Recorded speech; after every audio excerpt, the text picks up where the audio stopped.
નમસ્કાર, હું રાજ. આપ જોઈ રહ્યા છો સ્પાર્ક ટુડે ન્યૂઝ. અંકલેશ્વરમાં આગામી ગણેશ મહોત્સવને લઈને તૈયારીઓ શરૂ થઈ ગઈ છે. ત્યારે ગણેશ પ્રતિમાઓના વિસર્જનને લઈને ગણેશ ભક્તો અને ગણેશ મંડળો દ્વારા મહત્વપૂર્ણ માંગ કરવામાં આવી છે. અંકલેશ્વર ગણેશ સમિતિ તેમજ વિવિધ ગણેશ મંડળોએ નાયબ કલેક્ટરને રજૂઆત કરી શ્રી ગણેશજીની પ્રતિમાઓનું નર્મદા નદીમાં વિસર્જન કરવાની મંજૂરી આપવા માંગ કરી છે. ગણેશ ભક્તોના જણાવ્યા મુજબ વર્ષોથી પરંપરાગત રીતે નદીમાં ગણેશ પ્રતિમાઓનું વિસર્જન કરવામાં આવતું હતું. જો કે કોરોના કાળ દરમિયાન તંત્રની ગાઈડલાઈનને પગલે કૃત્રિમ કુંડોમાં વિસર્જનની વ્યવસ્થા કરવામાં આવી હતી.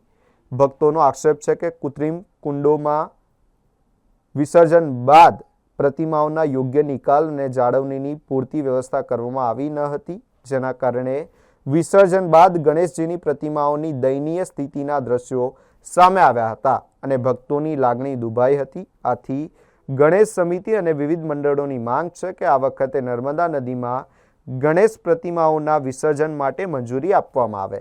સાથે જ પર્યાવરણ સહિતના નિયમોનું પાલન જરૂરી હોય તો તે તંત્ર દ્વારા અગાઉથી યોગ્ય આયોજન કરવામાં આવે તેવી પણ માંગ કરવામાં આવી છે. હવે જોવાનું એ રહેશે કે ગણેશ ભક્તોની આ રજૂઆત પર અંકલેશ્વરનું તંત્ર શું નિર્ણય લે છે અને આ વખતે નર્મદા નદીમાં વિસર્જનની મંજૂરી મળે છે કે ફરી કૃત્રિમ કુંડોમાં જ વિસર્જનની વ્યવસ્થા કરવામાં આવે છે.